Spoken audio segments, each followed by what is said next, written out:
안녕하십니까. 행복한 아침 이재용입니다. 안녕하세요. 정예인입니다. 새로운 한 주가 시작됐습니다. 오늘은 7월 14일 월요일이고요. 요즘 더위가 계속되니까 집에 에어컨 켜는 시간이 늘어나잖아요. 근데 이럴 때 전기요금이 또 걱정입니다. 네, 아마 전기료 폭탄 이래서 걱정하시는 분들 많으실 텐데요. 에어컨 사용법만 조금 바꿔도 전기료를 꽤 줄일 수 있다고 합니다.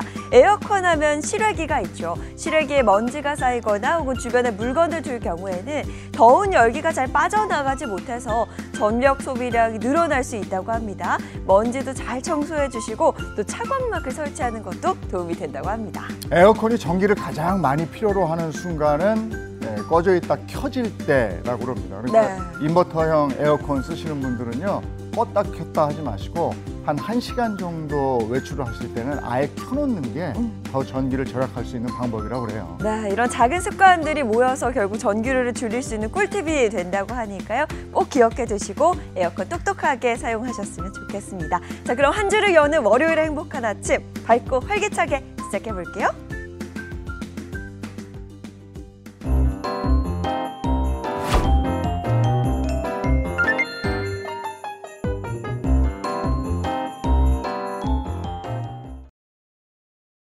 한 주를 시작하는 월요일 아침 어떤 소식이 들어와 있을까요? 모닝픽부터 시작하겠습니다. 손석우 평론가와 함께합니다. 어서 오세요. 안녕하세요. 네, 첫 번째 모닝픽 어떤 겁니까? 네, 첫 번째 모닝픽은 진격의 코스피 어디까지입니다. 네, 지난주 국내 증시가 정말 뜨거웠습니다. 코스피가 연일 연고점을 갈아치우면서 드디어 3,200선을 돌파했는데요.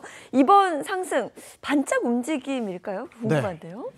아닐 것 같습니다. 네. 추세가 워낙 강하거든요. 지금 코스피 사상 최고치가 3,249포인트인데요. 얼마 안 남았어요. 네, 지금 4년 만에 3,200선을 넘어섰습니다. 그만큼 이제 시장에 대한 기대감이 커졌다는 뜻이겠죠. 지난주 증시가 특히 이제 강했는데 이 강세 요인을 짚어보면 몇 가지 요인들이 있습니다. 일단 정부의 증시 부양 기대감이 계속되고 있다는 것입니다. 상법 개정안의 1차로 국회를 통과한 이후에 후속 조치들이 지금 시행이 되려고 추진되고 있는데요. 먼저 자사주 소각을 의무화하는 상법 개정이 추진되고 있고요. 또 배당 소득에 대한 분리과세가 추진되면서 증시 상승의 동력으로 작용하고 있습니다. 두 번째로는 미국의 관세 이슈가 더 이상 악재로 작용하지 않는 모습입니다. 트럼프 행정부가 상호관세 서한을 발송하면서 압박을 하고 있기는 한데 이 관세 발효 시점을 8월 1일로 늦추자 협상 타결에 대한 기대감이 커지면서 투자자들은 이를 오히려 관세 불확실성 해소로 받아들이는 분위기입니다. 또 국내 증시로 자금이 돌아오고 있는 것도 증시 상승의 원동력이 되고 있다고요? 네, 그렇습니다. 이제 증시에 대한 투자자들의 믿음과 기대가 커지면서 자연스럽게 국내 증시로 자금이 몰리고 있는데요. 증시 투자 대기 자금인 예탁금은 65조 원이고요. 신용거래 융자도 3년 만에 사상 최고치를 기록하고 있습니다. 한마디로 시장에 돈이 움직이기 시작했다, 이렇게 볼 수 있는 거죠. 외국인 투자자들도 우리 증시로 속속 돌아오고 있습니다. 외국인은 5월부터 순매수로 돌아섰고요. 지금까지 약 3조 7천억 원어치를 사들였습니다. 한국 증시에서 차지하고 있는 외국인 비중이 과거에 비해서 여전히 크게 낮은 상태로 앞으로도 추가 매수 여력이 크다는 분석이 나오고 있고요. 더욱이 장기적으로 보면 미국도 금리 인하 추세에 있기 때문에 외국인 자금은 더 유입될 가능성이 있어 보입니다. 네, 지금의 상승세가 언제까지 이어질지가 관건인데요. 증권사들은 계속해서 이 눈높이를 높여가고 있죠. 네, 그렇습니다. 지금 증권가에서 보수적으로 보는 것도 코스피 기준으로 3,400선, 조금 낙관적으로 보는 곳은 코스피 4,000포인트 이야기까지 나오고 있습니다. 특히 PER 기준으로 보면요, 아직 고평가 구간은 아니라는 의견이 많습니다. 정부의 정책 기대감이 여전히 강하고요. 자금이 풍부해지는 상황을 감안하면 우상향 기조가 이어질 것이란 전망입니다. 다만 지수가 단기간에 워낙 빠르게 오른 만큼 단기 피로감, 여기에다 고점 부담을 지적하는 목소리도 있습니다. 따라서 지금의 강세장에 무작정 따라가기보다는 장기적인 목표를 설정해서 투자의 속도 조절을 하면서 실적이 뒷받침되는 기업들을 선별해서 투자하는 옥석 가리기가 필요한 때인 것 같습니다. 요즘에 주변에 보면 아유 나도 들어갔어야 되는데 왜 안 들어갔지 이러는 분들 많으신데 네. 타이밍 잘 보셔야 되고요. 이럴 때 내가 담은 주식만 떨어지면 그 울분감이 더 크거든요. 조심하셔야 됩니다. 예, 다음 픽은요. 네, 두 번째 모닝픽은 소비 쿠폰 알림 서비스입니다. 네, 정부의 핵심 공약이었던 민생회복 지원금 신청이 얼마 남지 않았습니다. 관련해서 궁금해하시는 분들 정말 많으실 텐데요. 자세히 좀 전해주시죠. 네, 오늘 21일부터 본격 지급되는 민생회복 소비 쿠폰과 관련해서 지급 금액을 미리 알려주는 이 알림 서비스가 오늘부터 사전 신청을 시작했습니다. 이 서비스에 미리 등록을 해두면요, 오는 19일부터 쿠폰 사용 종료 시점까지 지급 시기와 대상자에 맞는 맞춤형 안내를 받으실 수 있습니다. 제공되는 정보는 지급 금액을 비롯해서 신청 기간, 신청 방법, 사용 기한, 이의신청 절차, 변경 금액 여부 등 시청자분들이 가장 궁금해하는 내용들입니다. 네, 사용 전부터 사용이 끝날 때까지 알려준다고 그러는데 이거 굉장히 좋은 서비스인데 네. 이 알림 서비스 어떻게 신청합니까? 네, 신청 방법은 간단합니다. 카카오톡이나 네이버 앱, 토스 같은 각종 금융 앱이나 또 국민비서 누리집에 접속해서 국민비서에 가입한 후에 민생회복 소비쿠폰 안내 서비스를 선택을 하시면 되겠습니다. 하지만 꼭 기억하셔야 될 점은 이 알림을 받는 것만으로 소비쿠폰이 자동으로 신청되는 건 아니라는 점입니다. 실제 쿠폰을 받으시려면 안내받은 정보를 토대로 카드사나 카드연계 은행 영업점 혹은 주민센터에 직접 신청을 하셔야 됩니다. 그리고 스미싱 같은 보이스피싱 피해도 주의하셔야 되는데요. 이 국민비서 알림에는 인터넷 주소, 즉 URL 링크가 포함되지 않습니다. QR코드나 홈페이지 바로가기 형태로 앱 설치를 유도하는 이런 메시지는 정식 알람이 아닌 만큼 꼭 주의가 필요합니다. 네, 신청을 기다리시는 분들 또 정확한 정보를 알고 싶으신 분들은 아주 큰 도움이 되겠습니다. 꼭 신청하시고요. 자, 다음 픽은요. 네, 세 번째 모닝픽은 3,900원 꼼수 논란입니다. 3,900원으로 어떤 꼼수를 부린 건지 네. 궁금한데요. 이 국밥 한 그릇에 대한 이야기인데요. 이 국밥 한 그릇에도 꼼수 요금이 붙어 있다는 소식입니다. 최근 온라인 커뮤니티에서 한 국밥집의 배달앱 주문 화면이 논란이 되고 있습니다. 해당 국밥집의 세트 메뉴 가격은 8,000원으로 표기가 돼 있는데요. 막상 결제를 하려고 하면 반드시 선택을 해야 되는 세 가지 유료 옵션이 따라 붙게 됩니다. 대체 어떤 옵션이길래 논란까지 된 거예요? 네, 하나는 이제 조리 방식 선택입니다. 조리된 국밥은 2,000원, 또 밀키트처럼 비조리로 받으려고 해도 2,000원이 붙습니다. 말이 안 되죠? 네. 또 맵기 조절도 있는데요. 보통 맛이 1,000원이고요. 매운맛은 1,500원입니다. 그리고 마지막은 반찬 포함 여부인데 반찬을 넣으면 1,500원, 심지어 반찬을 뺀다고 해도 900원이 여기에 추가가 됩니다. 문제는 이 옵션들을 선택하지 않으면 아예 주문이 불가능하게 돼 있다는 사실인데요.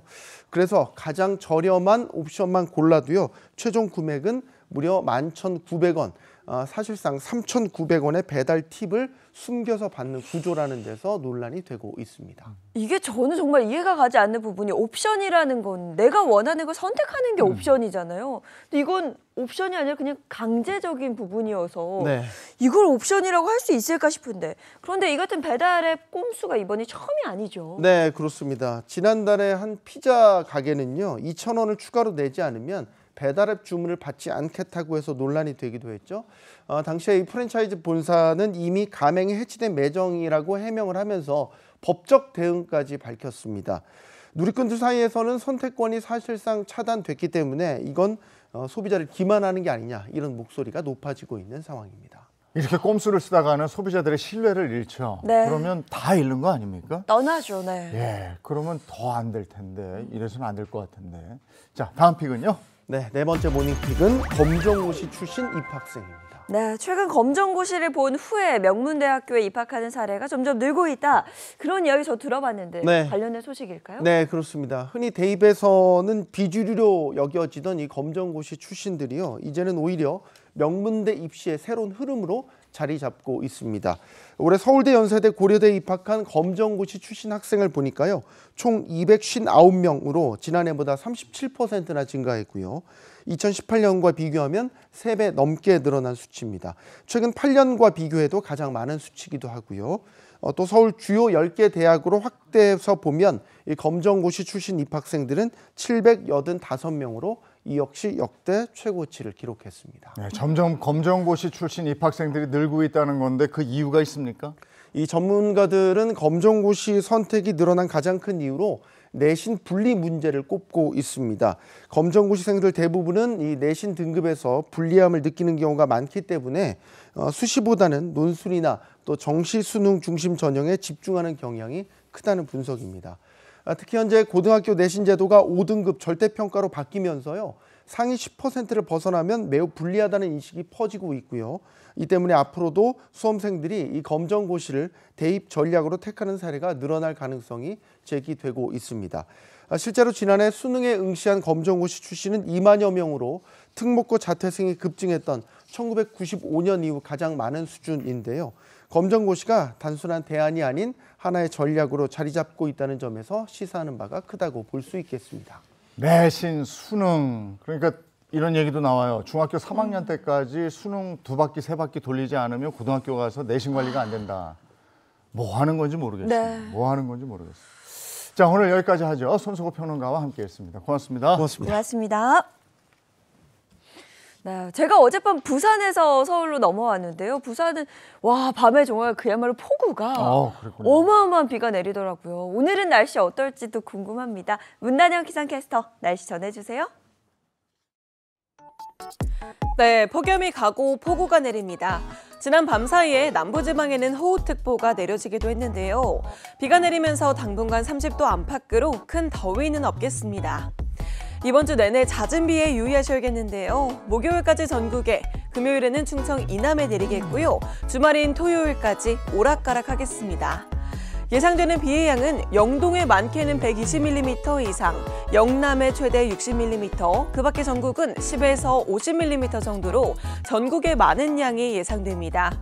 특히 이번 비는 돌풍과 벼락을 동반하겠는데요. 오늘 오후부터 내일 오전 사이 강원 영동에는 시간당 30에서 50mm의 집중호우 유의하셔야겠습니다. 비가 내리면서 더위도 주춤하겠는데요. 한낮에 서울과 대전이 28도, 광주 29도, 부산 30도로 대부분 30도를 밑돌겠습니다. 현재 수도권을 제외한 전국에 산사태 위기경보가 발령 중입니다. 단시간에 많은 비가 예보된 만큼 비로 인한 피해 없도록 주의하시기 바랍니다. 지금까지 날씨 전해드렸습니다.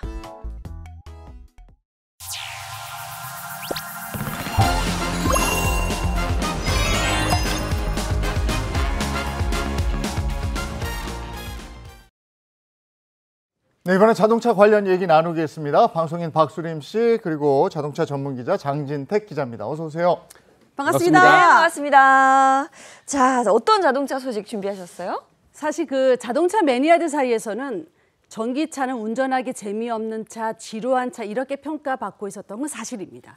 이 전기차는 전자제어 장치가 많다 보니까 운전자가 조작하는 느낌보다는 차가 스스로 움직이는 듯한 그런 이질감도 있다는 얘기가 나왔습니다.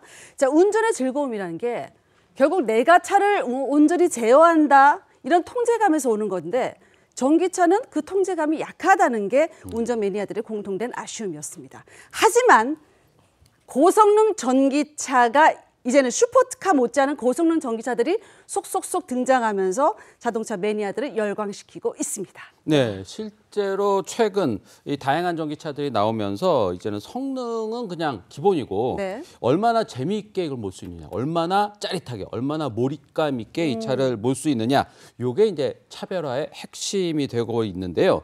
여기 이제 기술 발전도 이 한 몫을 하고 있습니다. 배터리 성능이 일단 올라갔고요. 그리고 전기 모터를 제어하는 기술도 또 올라갔고, 그리고 전기차가 내연기관을 넘어서는 고성능을 구현할 수 있게 이렇게 기술적인 기반이 된 건데요. 이 상황이 이렇다 보니까 고성능 전기차는 이 기술력을 상징하는 이 브랜드 정체성의 핵심으로 떠오르고 있습니다.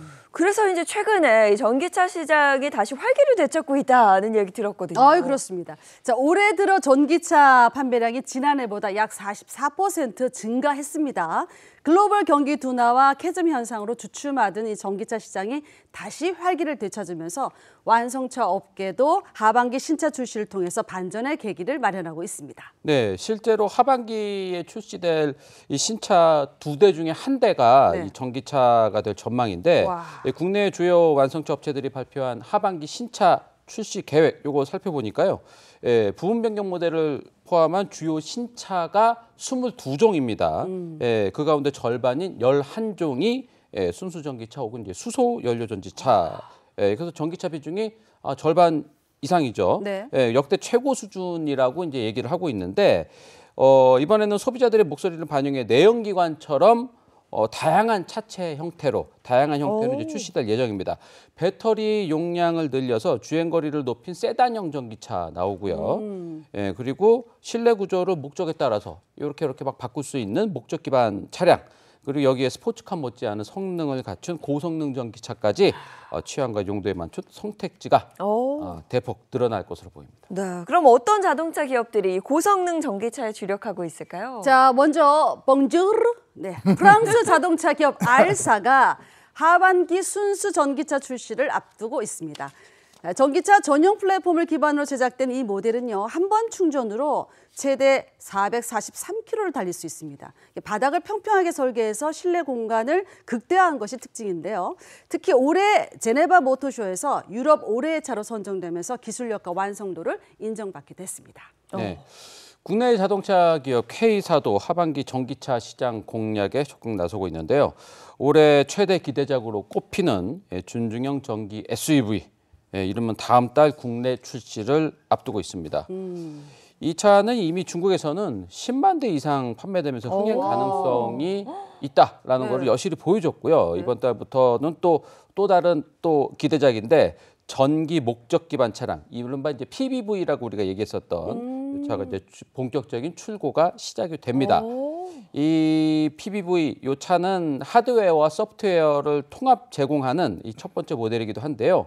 이 차를 가득 충전했을 때 승용형 모델은 358km를 달릴 수 있다고 하고요. 상용형은 최고 377km까지 주행이 가능하다고 합니다. 네, 이렇게 국내의 완성차 업체들이 앞다퉈서 이 전기차를 막 만들어내고 있는데 우리나라 대표 완성차 기업 H사 하반기에 신차 출시 앞두고 있다고요? 그렇죠. 국내 대표 완성차 기업 H사 역시 고성능 전기차 시장에 출사표를 던졌습니다.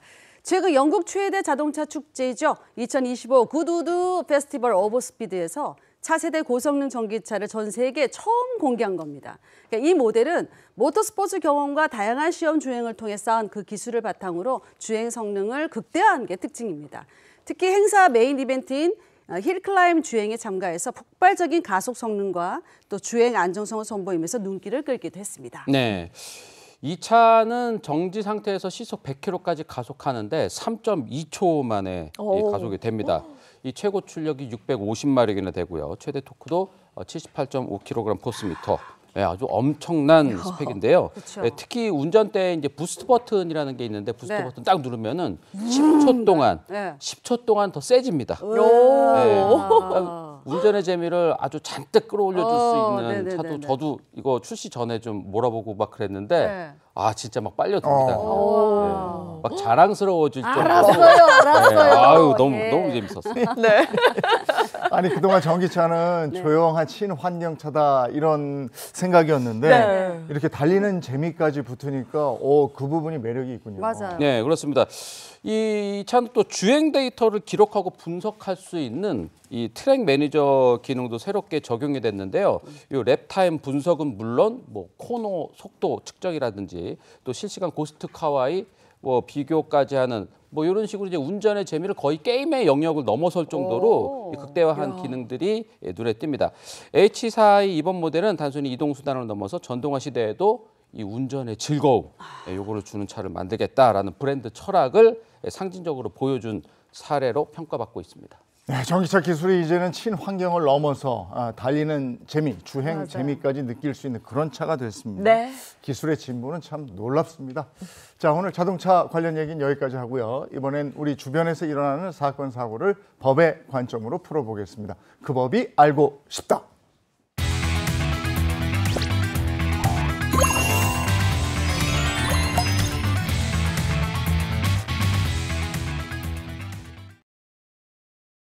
행복한 아침 함께하고 계신 지금 시각이 7시 50분을 막 넘어섰습니다. 그리고 월요일에 고민 해결사 조영은 상담심리 전문가 어서 오세요. 안녕하세요. 반갑습니다. 네, 반갑습니다. 자, 그리고 월요일에 법률 해결사죠. 강성신 변호사, 임재 변호사 함께합니다. 반갑습니다. 안녕하세요. 네, 박수림 씨 오늘 준비한 주제는요? 여러분 혹시 그 사자성어 선즉죄인이라는 말씀 아십니까? 자, 이 말은요. 선수 치면 남을 제압할 수 있다. 예, 그런 말입니다. 남보다 앞서 한 발 앞서 등록한 이것 때문에 황당한 경고장을 받게 됐다는 자영업자의 사연입니다. 자, 첫 번째 사연. 마을 이름인데 간판에 쓰지 말라고요? 자, 먼저 꽁트로 만나보시죠. 저는 경기도에서 작은 식당을 운영하고 있는 자영업자입니다. 서로 밥숟가락 개수까지 훤히 꿰고 살 만큼 작은 동네다 보니 이웃끼리 서로 형님아우하면서 가족처럼 지내던 어느 날의 일입니다. 아우 수림대 큰일 났어. 아이고 뭘 이렇게 숨차게 왜 그래 뭐 날도 더운데 아침부터 왜 그렇게 호들갑이야 왜? 아니 혹시 수림대가 뭐 우편 그런 거 없어? 여기 충청도 아닌데 경기도인데. 그래 아무튼 우편물? 가만히 있어보자. 여기 뭐가 오게 많네. 아이고 맞네 맞아. 지금 큰일 났어. 가게 간판에서 초월이란 단어 사용하는 집들은 다 이 경고장이 날라왔어. 저에게 날아온 경고장의 내용은 황당 그 자체였습니다. 4년 전에 초월이란 단어를 상표 등록했으니까 간판의 상호 사용을 중지하고 그간 상표를 무단 사용한 것에 대한 합의금을 내지 않으면 손해배상을 청구하겠다. 이런 내용이었습니다. 여보세요. 장진택 되시죠? 네, 제가 장진택입니다만 아니, 무슨 일 때문에 그러세요? 저기 초월에서 식당 운영하는 박수림이라고 하는데요. 아니 누구 마음대로 초월이란 단어를 상표권으로 등록해요? 예? 누구 마음이긴요. 제 마음이죠. 어머, 너무 여유로워서 더 얄밉네 진짜. 아니 여기가 초월읍인데 가게 간판에 초월이란 단어를 사용 못한다는 게 이게 말이 돼요? 세상에 그런 법이 어딨어요? 어디 있겠요. 여기 있죠. 어머나 세상에. 그런 말씀을 하세요. 억울하시면은 먼저 상표권 등록을 하셨어야지. 예. 아무튼 저는 경고장 미리 보내드렸으니까 그렇게 하시고 억울하시면은 예, 법으로 해결을 하세요. 어머 세상에 뭘 보고 이렇게 여유를 부려 세상에. 이렇게 억울한 일이 또 있을까요?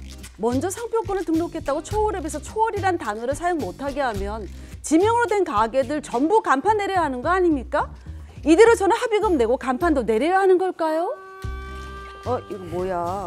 아니 이게 마을에 지명을 쓰는 건 일반적인 건데 네. 마을 지명을 썼다고 이게 상표권 분쟁에 휘말리게 됐다는 거예요. 자세한 얘기 좀 듣고 싶네요. 지난해 있었던 일입니다. 경기도 광주시 초월읍에서 초월땡땡이라는 상호로 음식점을 운영하던 A씨가 느닷없이 날아온 그 한 통의 경고장에 당혹감을 감추지 못했습니다. 그러니까 자신과는 일면식도 없던 B씨가 지난 2021년 초월이라는 이름을 이미 상표로 등록했다면서 상호 이 사용을 중단하고 300만 원의 합의금을 내라는 내용이 담겨 있었습니다. 그러니까 문제는 이 A씨뿐만 아니라 초월읍에서 지역명을 상호에 넣은 다른 상인들 역시 같은 내용의 경고장을 받았다는 점입니다. 그러니까 상인들은 지역 이름일 뿐인데 이걸 상표로 등록했다면서 합의금까지 요구받으니까 큰 혼란에 빠져서 어떻게 해야 되나 고민이 된다는 그런 내용입니다. 아니 내가 살고 있는 네. 마을 이름을 간판에 썼는데 그게 상표권 분쟁에 휩쓸린다. 네. 이건 정말 상상을 초월하는 맞아요. 일이에요. 어리네 진짜. 아니 이런 일이 자주 있어요? 네, 사실 굉장히 비일비재합니다. 그 특허청 통계에 따르면요, 네. 최근 몇 년간 이 특허 심판원에 접수가 된 이 상표권 침해 분쟁이 연간 3,500건에서 4,000건 수준이라고 하거든요. 그리고 이 특허라고 보면 특허 분쟁이 굉장히 많을 것이다라고 생각하는데 오히려 특허보다도 이런 상표권 분쟁이 더 많은 상황이고요. 특히나 이런 게 있을 수가 있어요. 우리 이 사연에서 경고장을 받았잖아요. 네. 이게 경고장을 왜 보낼까? 혹은 뭐 내용 증명을 보내서 어느 경우에는 합의금 같은 거를 요구하기도 하거든요. 맞아요. 이 상표권자 입장에서는 내 상표를 제대로 보호하지 못하면 당신의 상표가 정당하게 상표로 등록이 되어 있음에도 불구하고 그거를 유지하기 위한 노력을 제대로 하지 않았다라고 볼 수도 있어서 그 상표의 어떤 독점적 권한이 날아갈 수도 있거든요. 그래서 내가 어떤 상표권자로서 내 상표를 누군가 침해하고 있다고 하면은 좀 더 이제 적극적으로 경고장이나 내용 증명 같은 걸 발송해가지고 그럴 이거는 수 내 있죠. 거니까 사용하지 말아라. 이렇게 하는 경우가 있어요. 네. 근데 우리 사연 같은 데에서 보면은 사실 이게 애매하지 않습니까? 맞아요. 나는 어떤 악이나 나쁜 그런 의도를 게 없어. 가지고 이런 초월이라는 거를 사용한 게 아닌데 마을 이름이니까. 당장 뭐 경고장 같은 게 들어와가지고 나한테 뭐 몇백만 원 안 주면 당신을 상대로 강력하게 뭐 민형사 조치를 취하겠다. 막 이런 식의 막 문자나 뭐 편지나 이런 것도 무더기로 막 날라오다 보면은 사실 소상공인 입장에서 굉장히 어떤 심적인 부담되죠. 부담감이 들거든요. 네. 그래서 사실 이거를 내가 다툴 소지가 있다고 하더라도 그냥 포기하는 경우들도 있으세요.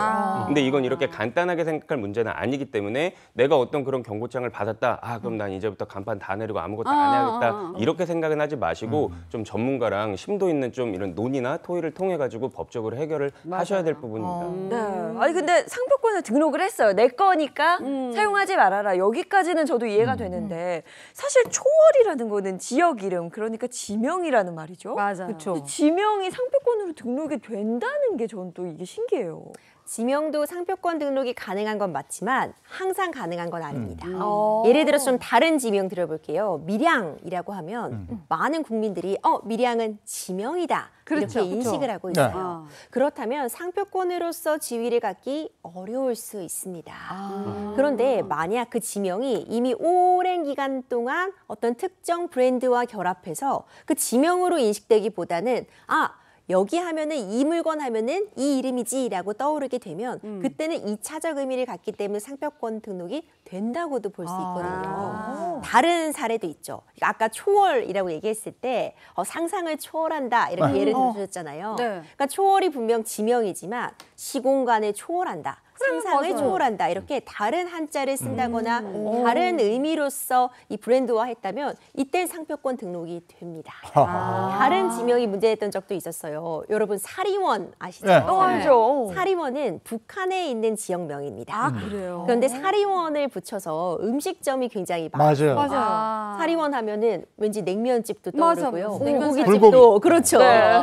실제로도 분쟁 사례가 있었는데 사리원을 사용하고 있던 이미 음식점이 다른 사리원을 이름을 쓰고 있는 음식점에게 상표권 침해로 소송을 건 겁니다. 왜냐하면 이제 사리원이 이미 상표권 등록이 되어 있었거든요.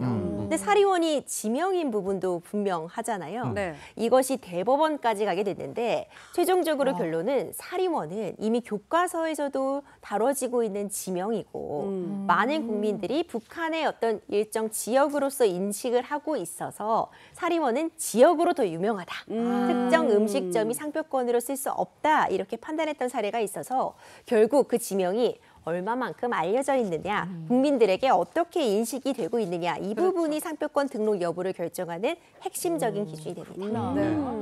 그런데 어쨌든 우리 사연 속에서는 네. 초월이라는 상표가 실제로 등록이 됐잖아요.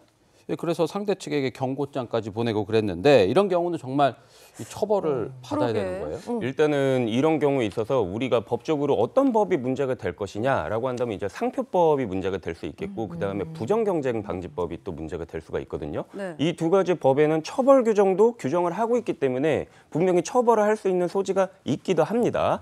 근데 그 방금 사리원 얘기가 나왔는데 혹시 여러분들 하슬라라고 들어보셨어요? 하슬라. 한데 저는 느낌이 왠지 착. 저 사실 못 들어봤거든요. 이거 하슬라가 어떤 뭐지? 근데 이런 어떤 자료나 이런 샘플들을 찾아보다 보니까 네. 그 하슬라가 뭐냐면 강릉에 그 강릉 있지 않습니까? 네. 강릉의 옛 지명이래요. 아, 그래요? 고구려 시대 몰랐네. 때부터 있었던 되게 그 예쁘다. 옛 지명인데 예쁘다. 그러니까 이 하슬라라는 거는 강릉 주민들은 알고 계세요. 거기에 살고 계셨던 분들은 하슬라가 우리 강릉의 옛 지명이지. 근데 일반적으로는 그걸 모른단 모르죠, 말이에요. 모르죠. 그래서 어떤 자가 이 하슬라라는 걸 가지고 상표권을 출원을 시킨 거예요. 그래서 등록을 한 겁니다.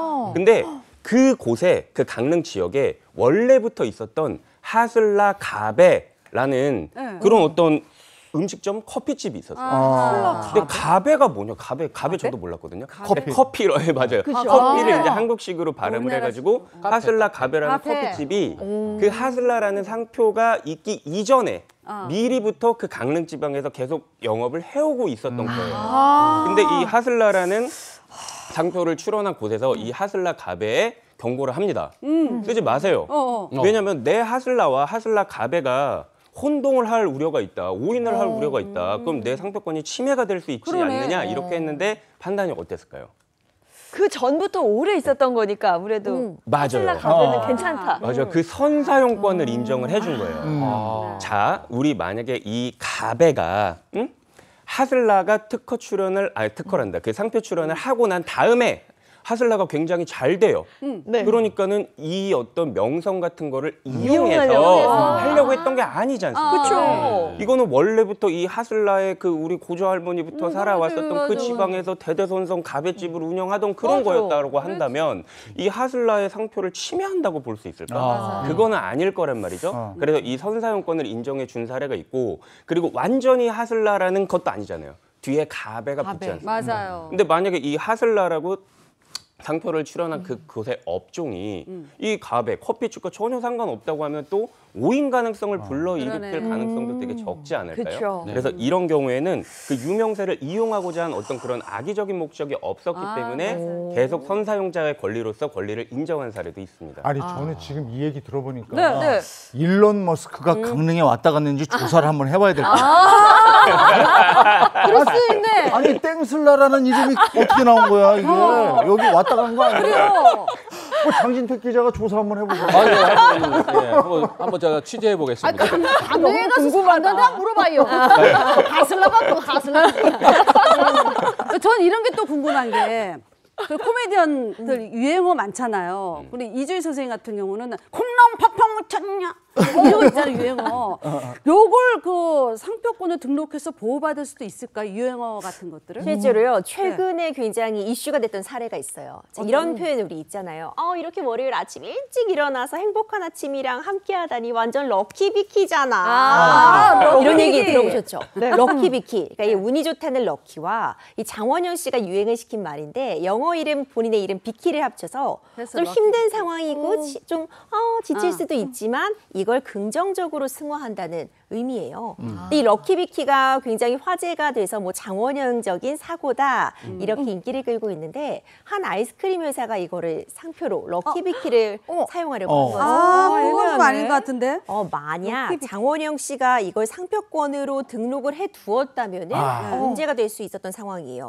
유행어도 엄연히 소리 상표로 등록이 될 수가 있습니다. 대표적으로 보면 뭐 김준호 씨가 하는 뭐 뭐뭐 해주잖아 이런 것도 있고요. 김대희 씨의 밥 먹자 이런 것도 사실 굉장히 상표로 쓰고 싶을 만한 그런 소리 상표가 될 것 같고요. 컬투에 이제 그때그때 달라요 이런 표현들이 사실상 소리 상표로 등록이 되어서 광고라던가 이런 홍보에 사용이 될 수 있도록 규정이 되어 있어요. 하지만 여기에도 조건이 있습니다. 이게 뭐뭐 해주잖아 내지는 그때 달라요 이렇게 제가 말을 하는 걸로는 홍보도 안 되고 너무 실패험도 줄 수 없잖아요. 그 어감이 있는 거죠. 그렇죠. 이런 유행어는요 그때의 공기, 분위기, 습도, 이 억양 모든 것이 담겨 있는 거예요.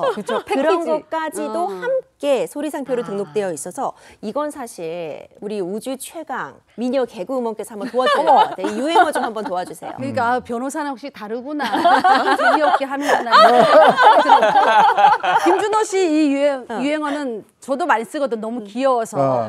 케어해 주잖아. 이름이 있어야 되고. 김대희 씨 같은 경우는 되게 진짜 전형적인 경상도 밥 먹자. 맞아. 느낌이 나. 인상 써. 맞아, 저렇게 했어. 이래야 되고. 그 다음에 이제 컬투는 좀 잔망지게 약간 그래야 돼요. 그때 달라요.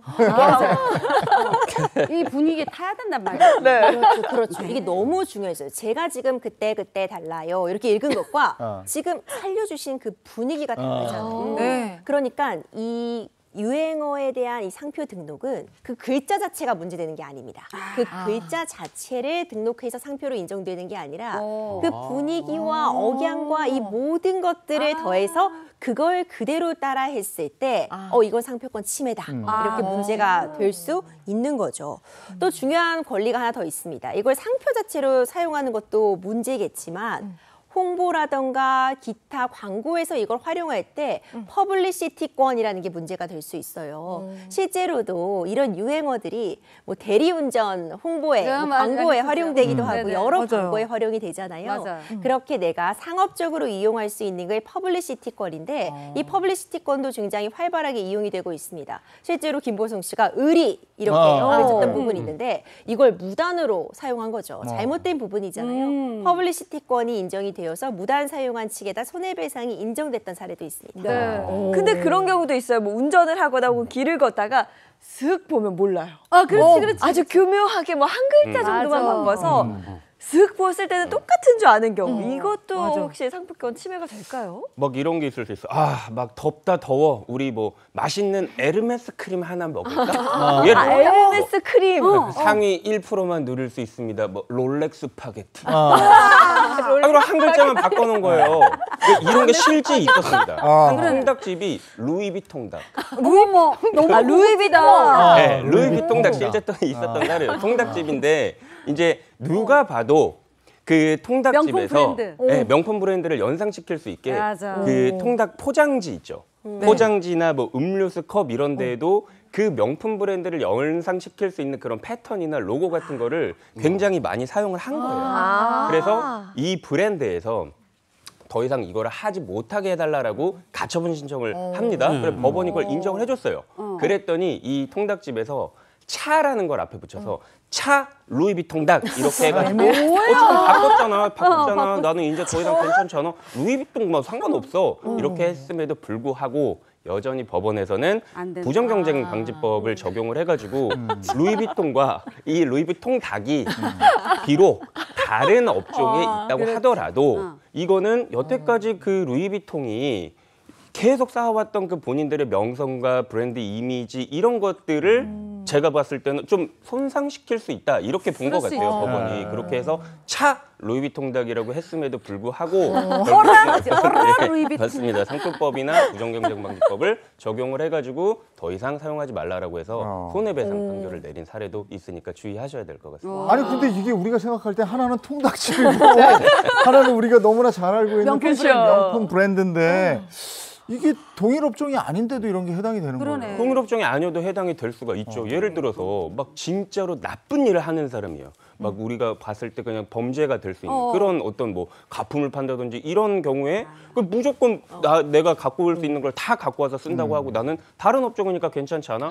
그러면 사실 이미지 제고에 큰 문제가 생길 수가 있지 않습니까? 그래서 단순히 내가 다른 업종 그리고 단순히 한 글자만 바꿨다 이런 정도로 모든 법망을 피해갈 수 있다 이렇게 생각하시면 안 될 것 같습니다. 아, 그렇군요. 근데 상표를 보호하는 법에는 뭐 상표법과 부정경쟁방지법 네네네. 이런 게 또 나누어 있다고 들었거든요. 그러니까 어렵게 생각하실 거 없이 일단 상표 같은 경우에는 그 상표를 그대로 따라 하거나 뭐 오인을 하게 하거나 이렇게 하면은 상표법에 위반이 될 수 있어요.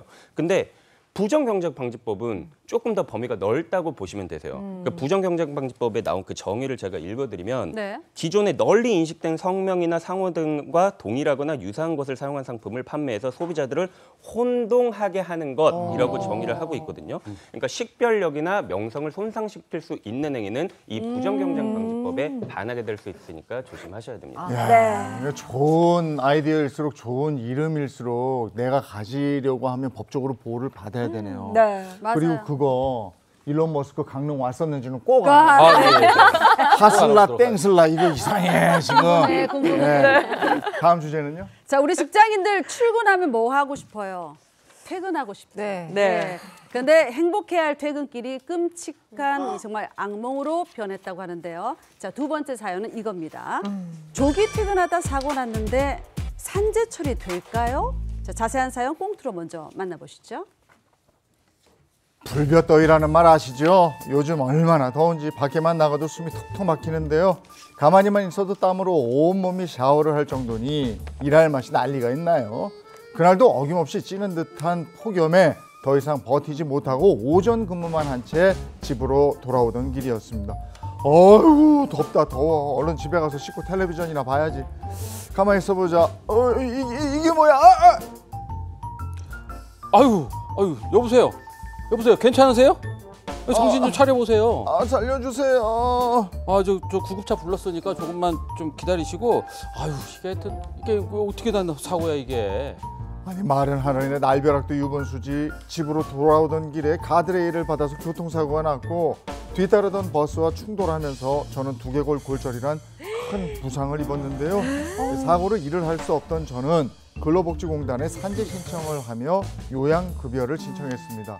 하지만 결과는 제 예상과는 전혀 달랐습니다.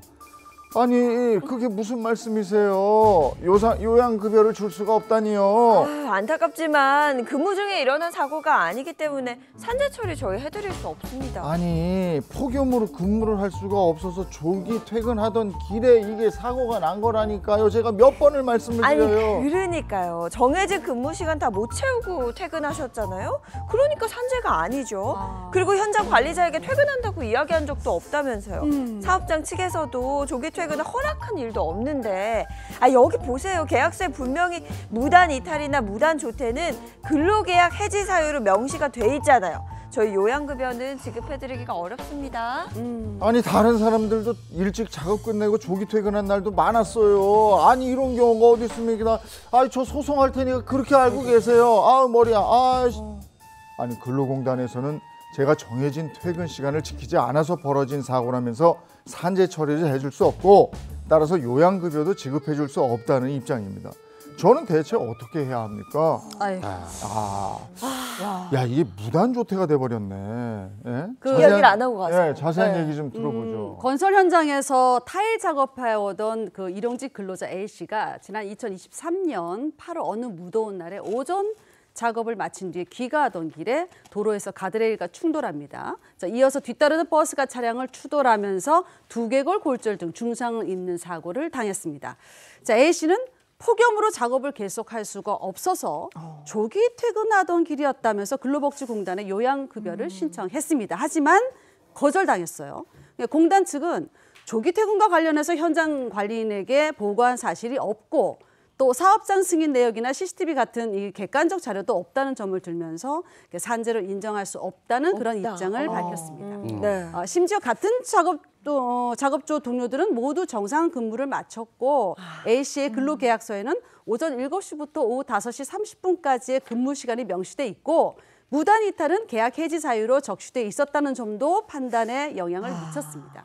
결국 공단은 개인 사정으로 인한 조기 퇴근 중에 발생한 사고로 보고 요양급여 지급을 거부했고 이에 A씨는 공단을 상대로 소송을 제기하기에 이른 겁니다. 이거 실제로 어떤 판단이 내려졌는지 궁금하네요. 법원에서는요 A씨의 손을 들어줬습니다. 그래요? 그러니까 지금 근로계약서를 보자면은 근로계약서상에 근로시간이 딱 정해져 있고 일찍 조퇴를 했다. 이게 지금 사실관계잖아요. 근데 실제로 업무가 어떻게 이루어졌는지 보면은 정해진 근무 시간이 있었다고 해도 사실상 본인의 타일 작업량을 다 채우면 퇴근이 가능했던 구조라는 겁니다. 그리고 실제로 회사에서 이런 출퇴근 시간을 관리하지도 않고 이 작업량을 다 채웠는지만을 기준으로 했기 때문에 일당으로 지금 임금이 나가고 있어도 사실상 작업량이 기준이었다. 이것은 조기 퇴근을 했다고 볼 수 없다고 손을 들어준 거죠. 무단조퇴 규정 같은 부분이 있다고 해도 실질과 운영이 다르다면 이 자체로 일찍 나왔다고 바로 무단조퇴를 한 것이다 라고 볼 수 없다는 점을 근거로 들었고요. 다른 근로자들 역시도 작업량을 기준으로 해서 이전에 다른 날들을 봤을 때 일찍 귀가했던 부분들이 확인이 되어서 최종적으로 이것은 업무상 재해다 이렇게 판단을 받았던 사례가 있습니다. 그럼 출퇴근길에 사고 나면 뭐 무조건 산재로 다 인정받을 수 있는 건가요? 일단 무조건이라고 하시면은 무조건이 아닐 수도 있습니다. 그러니까 출퇴근 도중에 사고가 이렇게 날 수도 있잖아요. 근데 이게 만약에 산재로 인정이 받으려면 예전에는 그 회사 차를 이용하는 경우였어요. 그러니까 회사 버스 같은 거 있잖아요. 그러니까 이제 그런 거를 이용했을 때 출퇴근에 사고가 나면은 이제 산재 처리가 됐었는데 좀 그 다음에 개정이 전향적으로 돼요. 어떤 식으로 되냐면 자가용이나 일반 교통을 가지고 간다고 해도 내가 통상적인 방법, 통상적인 경로로 가다가 사고가 나는 경우에는 산재 처리가 될 수 있다. 이런 식으로 바뀌어요. 자, 그러면 예를 들어서 제가 매일 아침에 출근을 하는데 저희 아이를 유치원에 내려다 주고 그다음에 뭐 슈퍼마켓 가가지고 뭐 생필품 하나 산 다음에 뭐 365번 버스를 타고 뭐 예를 들면 그게 맨날 이제 통상적으로 이루어졌으면은 그 순간에 사고가 나면 산재로 인정이 될 수가 있다. 근데 그렇지가 않아요. 만약에 내가 통상적인 방법은 365번을 타고 가는 건데 뭐 이날은 그 전날에 저기 강릉에 가가지고 가베 먹고 술도 먹고 하슬라 가고 막 그리고 다음 날에 막 술 취해서 늦게 일어나가지고 전혀 통상적이지 않은 강릉에서 서울로 만약에 출근을 하다가 사고가 났다. 그러면 안 돼요. 통상적인 방법이 아니잖아요. 아하. 이런 경우에는 산재 처리가 어려울 수 있고 방금 말씀드렸다시피 이 사례에서 술을 먹었어요. 술을 먹고 내가 자가용으로 강릉에서 운전을 하고 오다가 사고가 나서 늦었을 수도 있고 사고가 나서 산재 처리를 한다라고 하면 사실 이거는 통상적인 경로와 방법은 아니지 않습니까? 음주운전을 한다는 건. 그래서 이런 경우에는 산재 처리가 되지 않을 수 있다는 점도 아셔야겠습니다. 네. 저는 이제 조금 다른 궁금증이 생겼는데 이게 만약에 자동차를 타고 가다가 사고가 나는 경우라면 이제 산재보험 외에도 자동차 보험 있잖아요. 맞아. 그 두 개의 혜택을 두 개 다 동시에 받을 수 있나요? 굉장히 날카로운 질문을 해주셨어요. 많은 분들이 항상 궁금해하시는 부분인데 원칙적인 경우를 보자면 산재보험과 자동차 보험이 동일한 내용, 동일한 항목을 보장해 줄 때는 이중 보상이 불가능합니다. 그러니까 그중에 그래. 한 가지로만 받을 수 있는 거죠. 대표적으로 예를 들 수 있는 게 손해를 보면 우리가 치료를 받잖아요. 이 치료비 이런 거에 이제 산재보험에서는 요양급여라고 하고 네. 자동차 보험에서는 이 치료관계비 이렇게 뭐 표현을 하곤 하는데 둘 다 받을 수는 없어요. 한 곳에서만 받아야 되는데 경우에 따라서는 보장받는 항목이 다른 경우 뭐 비급여 치료비 같은 게 산재보험에서는 보상이 안 되지만 내가 갖고 있는 자동차 급여에서는 포함이 되어 있는 경우에는 예외적으로 보상을 받을 수도 있다고 보시면 될 것 같고요. 기본적으로 좀 많이 다쳤다, 부상이 크고 휴유 장애도 예상된다고 하면은 산재보험을 신청하시는 것이 보다 일반적이라고 볼 수는 있는데 나에게 어떤 것이 더 보장 범위가 넓은지 유불리를 꼭 고려해 보시는 게 중요할 것 같습니다. 그 누구도 다치려고 일하는 사람은 없잖아요. 네. 안전하게 일하고 안전하게 가족이 기다리는 집으로 돌아가야 되겠죠. 자, 오늘 여기까지 하겠습니다. 고맙습니다. 고맙습니다.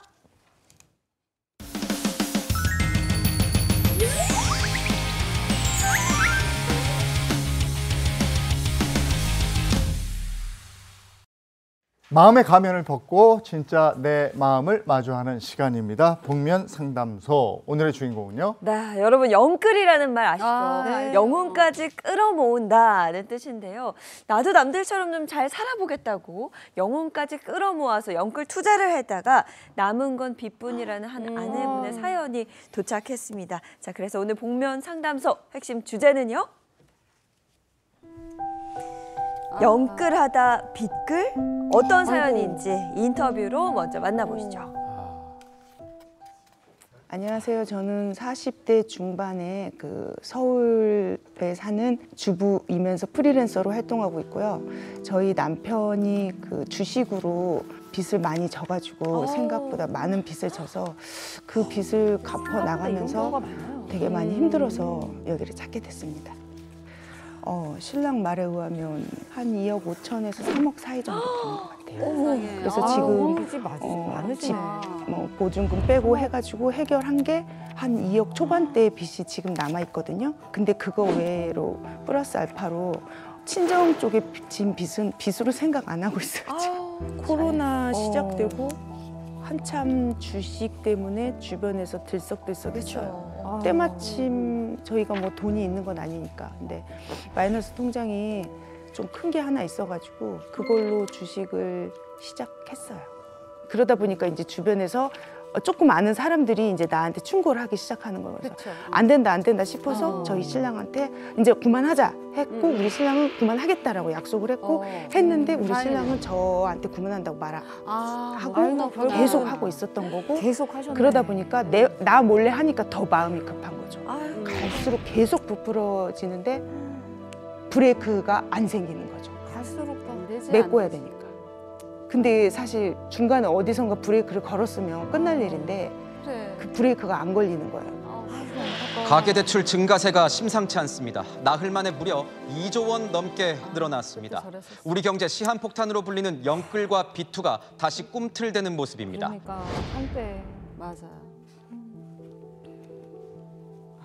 제가 프리랜서라서 일이 정확하게 한 달에 얼마 딱딱딱딱 떨어지는 직업군이 아니라서 어떤 달은 일이 없고 어떤 달은 일이 있고 하다 보니까 일이 없는 달은 굉장히 마음이 조급하고 힘들고 내가 빚을 조금 더 갚아나갈 수 있을 달에는 되게 굉장히 좋아요. 기분이. 그러다가 어떤 달에는 이제 나를 호출하는 러브콜하는 그 일이 점점 없어지고 이렇게 있으면은 조여지는 이거를 어떻게 제 마인드 컨트롤이 필요한 것 같아요. 제가 이거를 어떻게 저한테 저 스스로에게 달래주고 위로해줄 수 있는 좋은 선생님의 조언이 있으면 그게 뭔가 와닿는 얘기를 듣다 보면 아 내가 진짜 정말 괜찮아가 될 수 있지 않을까라는 그런 희망. 네, 영끌 그 꿈을 끌어모으는 줄 알았는데 어느덧 빚에 끌려다니게 된 그런 너무 안타까운 사연이었습니다. 어떻게 보셨어요, 수림 씨? 코로나 시기에 진짜 주식 투자들 많이들 했어요. 그러니까 주위에서 막 들려오는 거야. 지금 안 하면 나중에 할 데 없어. 지금 안 하면 너 바보야. 맞아. 이런 얘기 정말 많이 들었어요. 그러니까 막 흔들리는 거야. 해야 되는 건가? 남들 다 하고 있는데. 그 남편분도 그랬던 것 같아요. 안 하고 있으면 안 될 것 같은. 지금 막 해야 될 것 같은. 그래야 돈을 벌 수 있다. 이런 생각. 근데 여자 말 들어서 나쁠 거 없어요. 아내가 여기까지 하자. 그만하자 했을 때 그만했어야 되는데 계속 하다 보니까 봐요. 몇 억씩이나 이 빚을 지게 됐잖아요. 그러니까 아내 같은 입장에서는 끊은 줄 알았는데 나중에 계속 하고 있었던 남편 얘기 듣고 빚이 3억이야. 이런 얘기 들으면 완전히 억장이 무너질 거야. 그렇죠. 네. 근데 제가 이 남편 입장을 조금 좀 제가 이렇게 넘겨짚어 보면은 이 주식 투자를 하다 보면은요, 이 주식이 오르잖아요. 그러면은 내 액수가 좀 적어가지고 좀 들어오른 것 같은 생각이 드는 거예요. 맞아. 내가 크게 이거 여기다 했으면 더 크게 벌었을 텐데 내 돈이 적으니까 뭐 이런 생각이 들고 또 이게 또 주식이 또 떨어질 때는요. 떨어질 때는 그거 떨어진 거를 내가 딴 데서 또 메꿔야지. 해가지고 딴 데 돈을 또 마련해가지고 또 해서 이런 식으로 한단 말이에요. 예, 하여튼 쉽지 않습니다. 그러니까. 물타기 하다 이래요. 오르면 올라서 못 내가 팔고. 상향한 것보다 내려가면은 여기 또 더 넣어. 맞아요. 네? 그래서 계속 약순환이 되는데 두 분은 이런데 뭐 주식이나 코인이나 아니면 여타 다른 곳에 투자해서 손실 본 적 있습니까? 아니 저는 뭐 그냥 기획부동산에 그 땅 투기해가지고 그 얘기를 왜 아침부터 또 하게끔 만들어서 아무튼 뭐 주식이든 뭐든 이렇게 투자해가지고 실패하면 너무 속상해서 뭐 일이 손에 안 잡혀요.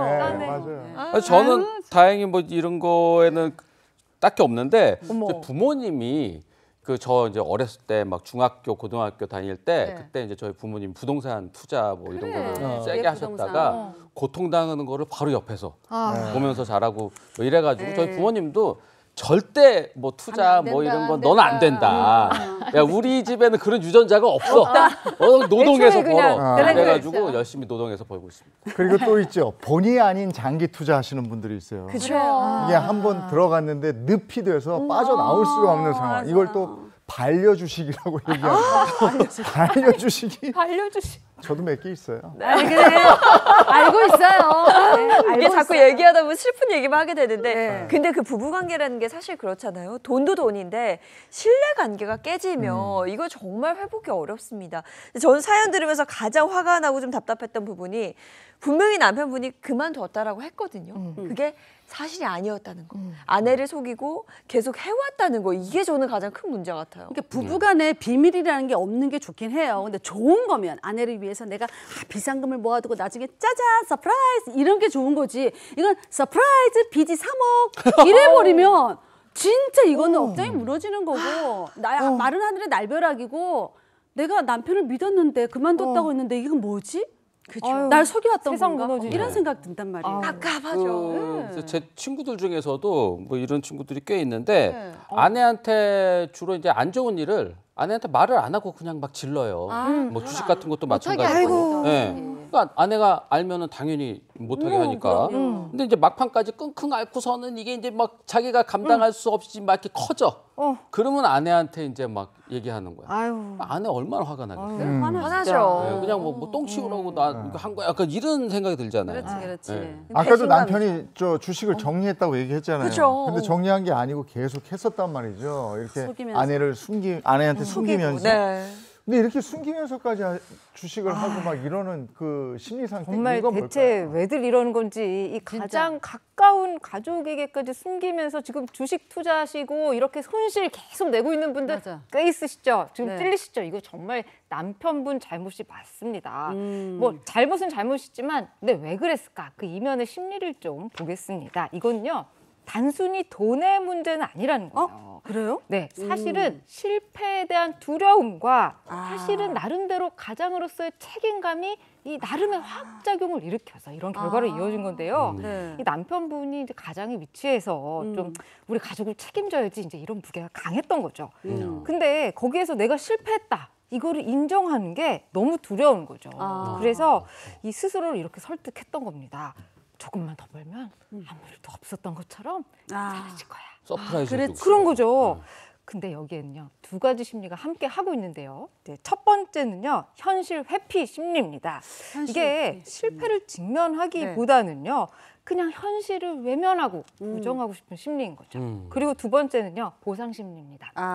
이 손실만 회복하면 나 다시 멋진 가장으로 거듭날 거야. 이런 보상 욕구가 강하게 작용을 한 겁니다.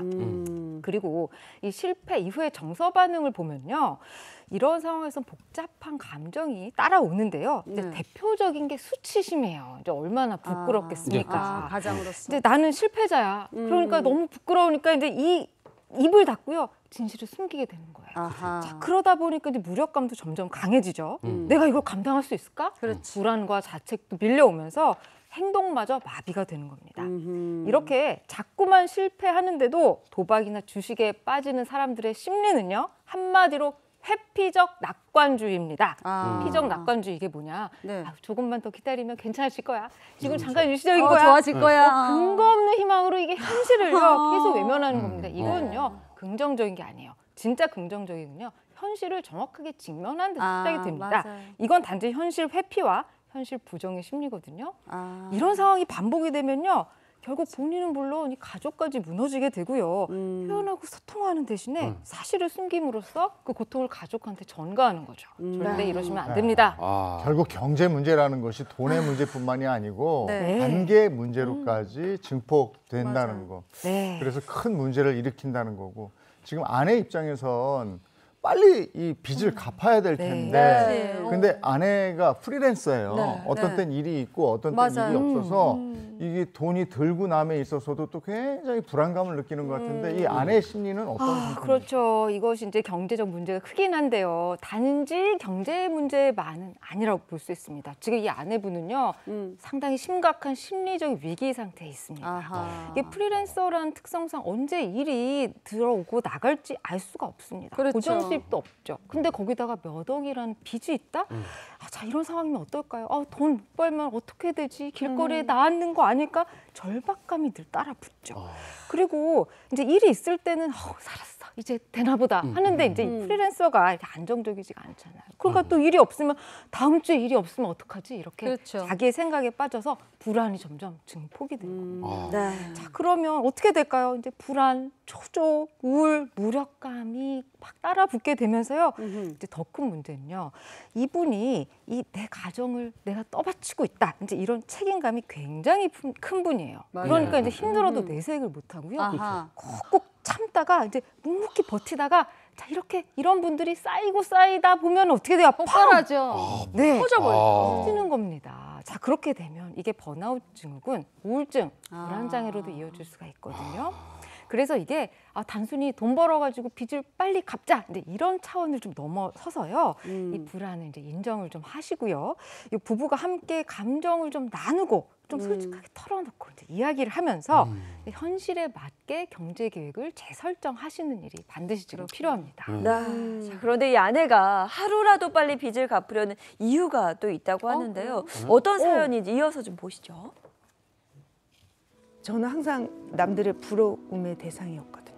안정적인 직장의 남편과 착하고 아이도 잘 크고 있고, 딸이 있군요. 저도 프리랜서로서의 계속 불림은 당하니까 되게 평화로웠는데 우리 신랑이 그 내 꿈을 완전히 산산조각을 내버렸는데 받아들이는 게 굉장히 크죠.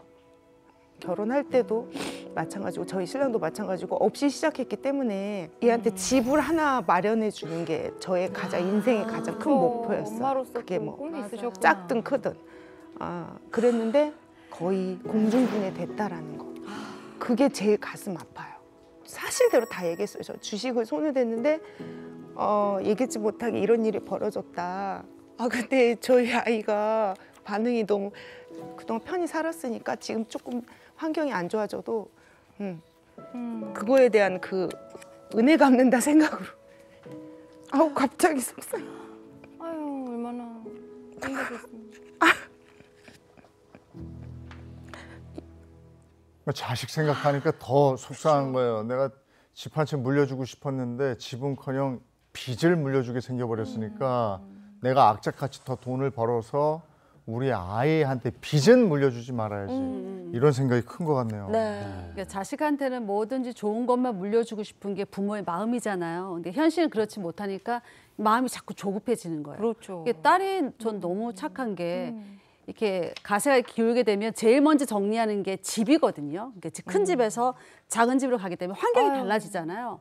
그러면 내가 갖고 있던 막 이런 저건 소중했던 물건들이 있단 말이에요. 그런 것도 정리해야 되고 이러면 되게 속상하거든요. 아이들이 그 상황 맞아요. 그렇게 힘들어 하거든요. 아이가 둘 있는데 그럼 맞아요. 각자 방 쓰고 싶은데 또 방도 하나로 다 같이 사야 되고 이러면 또 그런 것도 스트레스 받고 그렇죠. 이런데도 그런 내색도 안 하고 표현도 안 하고 그래서 저는 괜찮다고 하는 그 딸이 정말 기특한 것 같아요. 진짜 착하고 의젓하네요. 맞아요. 저희 집도 이게 한때 진짜 갑자기 어려워진 적이 있었거든요. 많이 근데 했어요. 그때 이제 어. 부모님이 저한테도 이제 말씀 안 하시고 그러셨는데 이제 딱 분위기 보면 알잖아요. 아버지랑 어머니랑 말씀이 없어지고 갑자기 그렇죠, 맞아. 이렇게 차가운 기운이 돌고, 느껴지죠. 예, 그리고 뭐 집도 이제 뭐 자꾸 뭐 집 내놓고 막 그러면 알잖아요. 눈치 근데 이런 거를 그냥 부모님 둘이서 뭐 대화도 그렇게 많이 안 하시고 어떻게 꾸역꾸역 해결해 나가시다가 또 부부싸움도 하시고 막 이런 걸 보면서 이거 가족끼리 제가 그때 나이가 그렇게 적지도 않았어요. 난 고등학생 때고 그랬으니까. 그러니까 다 같이 이렇게 했으면 힘을 합쳐서 더 좀 똘똘 뭉쳐가지고 좀 해결해 나갈 수 있지 않았을까라는 생각이 드는데 예, 하여튼 이 사연자처럼 솔직하게 터놓고 이 가족끼리 똘똘하게 똘똘 뭉쳐서 해결하는 게 이게 상당히 좀 바람직한 상황인 걸로 생각이 듭니다. 맞아요. 사실 결국 가족이거든요. 가족이라는 건 뭐 힘들거나 어려운 일이 있을 때 더 뭉쳐서 위해주고 이러면서 위기를 극복해 나가는 건데 일단 딸은 착해요. 그래서 엄마 괜찮아. 나 조금 힘들어져도 괜찮아. 이렇게 이야기를 해줬는데 문제는 지금 이 엄마 마음이 사연자분이 이 모든 걸 다 끌어안고 내가 이걸 어떻게든 해결해야지. 딸에게 짐이 되지 말아야지. 부담감 커. 이런 부담이나 마음의 압박이 좀 심해 보입니다. 그러니까요. 아마 전국에 이런 아픔 품고 계신 분들 굉장히 많을 것 같아요. 아니 이 가족은 왜 이렇게 아빠만 빼고 이렇게 다 착한지. 그렇죠. 그래도 이제 딸도 착해서 다행인데요. 이제 우리 어머님은요. 내가 잘못한 건 아니라는 걸 알아. 하지만 내가 이 가정을 책임지겠다는 이 강한 책임감을 가진 분이세요. 근데 이게 책임감까지는 정말 훌륭한 부분이고 진짜 칭찬해드리고 싶은 부분 맞거든요. 그런데 이게 문제는요. 지나친 미안함과 자책으로 이어져 버리는 거죠. 이게 남편이 벌인 일인데 그래도 내가 아내잖아. 내가 눈치를 채고 좀 막았어야지. 내가 뭔가 할 수 있지 않았을까 하는 이런 자기 비난이 너무 강렬하게 지금 작용을 하고 너무 있습니다. 그렇죠. 그래서 경제권을 내가 좀 더 단단하게 잡았어야 되는데 내가 딸한테 이렇게 고생을 시키는 건 이 엄마인 나 때문이 아닐까? 이렇게 자기 탓하기를 끊임없이 머릿속에서 지금 반복을 하고 계신 거죠. 자, 결국 이 미안한 마음은요. 어떻게 이어지냐면 그러면 내가 뭔가를 잘하면 되겠다. 내가 돈을 더 벌면 그러면 아이한테 덜 미안해질 거야. 이 상황을 타개할 수 있을 거야. 자, 이러면서 보상 심리로 이어지고요. 그래. 결국 내가 더 열심히 살아서 이 상황을 타개하자. 자기 희생의 패턴에 갇히신 거죠. 자, 그러다 보면요. 어느 순간 혼자만 감당하고 혼자만 무너지는 구조가 되기가 쉽습니다. 그런데요, 이제 중요한 거는요, 이 미안함 자체보다는 이 감정, 이 복잡한 감정들을 어떻게 관계 안에서 표현하고 풀어가느냐가 정말 중요한 요소거든요. 이번에 어머님이 따님과 처음으로 좀 속 깊은 이야기를 나누셨잖아요. 정말 잘하신 겁니다. 가족 안에서요, 아유, 엄마가 미안해. 엄마도 좀 불안했어. 근데 고마워, 우리 딸. 이렇게 진심을 한번 전달해 보세요. 이렇게 감정을 표현하는 연습이 꼭 필요하고요. 근데 이런 말들이 문제를 바로 해결해 주는 건 아니지만 서로를 다 단단하게 묶어줘서 문제를 해결하는 힘으로 가게 도와줍니다. 네. 근데 이제 실질적으로 불안한 마음을 어떻게 할 수가 없으니까 이 어머니의 불안한 마음을 해소할 수 있는 방법은 뭐 없겠습니까? 맞아요. 실질적인 솔루션도 정말 중요한데요. 네. 일단 크게 두 가지로 나눠볼 수 있을 것 같습니다. 자, 첫째는요. 생활 안정의 루틴을 만드세요.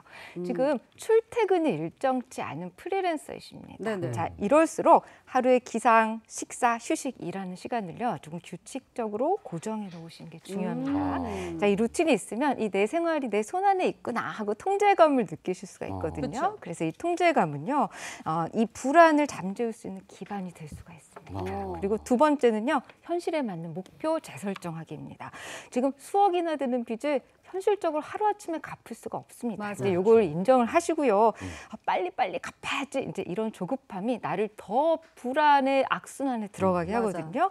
그러다 보면 자기한테 너무 무리한 요구를 하게 됩니다. 그러니까 이런 경우에는 실제로 이번 달은 얼마나 가능할까? 내가 일하지 않아도 생활하는데 필요한 최소한의 예산 얼마일까? 이제 이렇게 좀 현실적으로 생각을 하셔서 이 실현 가능한 수준의 목표를 세워보시는 게 정말 필요합니다. 그리고요, 한 가지 더 정말 중요한 거. 불안은요, 나만의 생각 속에 갇혀 있으면요, 훨씬 더 커지거든요. 그러니까 누구한테 말하는 거. 누군가와 마음을 나누는 것만으로도 이 불안이 훨씬 좋아질 수 있어요. 그러니까 가족이나 가까운 사람 아니면 또 전문가를 찾으셔도 좋습니다. 마음 꼭 나눠주세요. 네. 그리고 이 투자를 잘못한 아버지 입장도요. 정말 미칠 것 같아요. 흔치 않겠죠. 뭔가 되고 싶은데 안 되니까 더 그 늪으로 빠져든 건데 여기서 헤어나오지 못하는 그 마음도 이거 정말 이거 감당이 안 될 것 같은데 그것도 걱정입니다. 자, 여기까지 하겠습니다. 고맙습니다. 고맙습니다. 자, 오늘은 아니고 오늘뿐만 아니라 이번 주 내내 외출하실 때는 우산 하나 꼭 챙기셔야 할 것 같습니다. 자세한 날씨 알아보도록 하죠. 문단영 기상캐스터 나와주세요. 네, 현재 서울의 하늘은 금방이라도 비가 쏟아질 것처럼 흐립니다. 곳곳에 내리고 있는 비는 오전이면 전국으로 확대되겠는데요. 비 소식에 기온은 떨어져서 현재 서울의 기온은 25.1도를 보이고 있고요. 대기 불안정으로 많은 비가 쏟아질 수 있겠습니다. 이번 주 내내 잦은 비에 유의하셔야겠는데요. 목요일까지는 전국에, 금요일에는 충청, 이남에 내리면서 토요일까지 전국에 비가 오락가락 이어지겠습니다. 예상되는 비의 양은요. 강원 영동에 많게는 120mm 이상, 영남에는 최고 60mm, 그 밖에 전국은 10에서 50mm 정도가 내일까지 내립니다. 특히 이번 비는 돌풍과 벼락을 동반하겠는데요. 오늘 오후부터 내일 오전 사이에 강원 영동에는 시간당 30에서 50mm의 집중호우가 예상됩니다. 많은 비에 주의하셔야겠습니다. 비가 내리면서 더위도 잠시 주춤하겠는데요.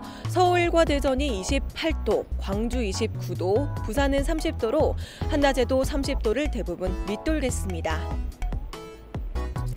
현재 수도권을 제외한 전국에 산사태 위기경보가 발령 중입니다. 많은 비가 예보되어 있는 만큼 비로 인한 피해 없도록 주의하셔야겠습니다. 지금까지 날씨 전해드렸습니다.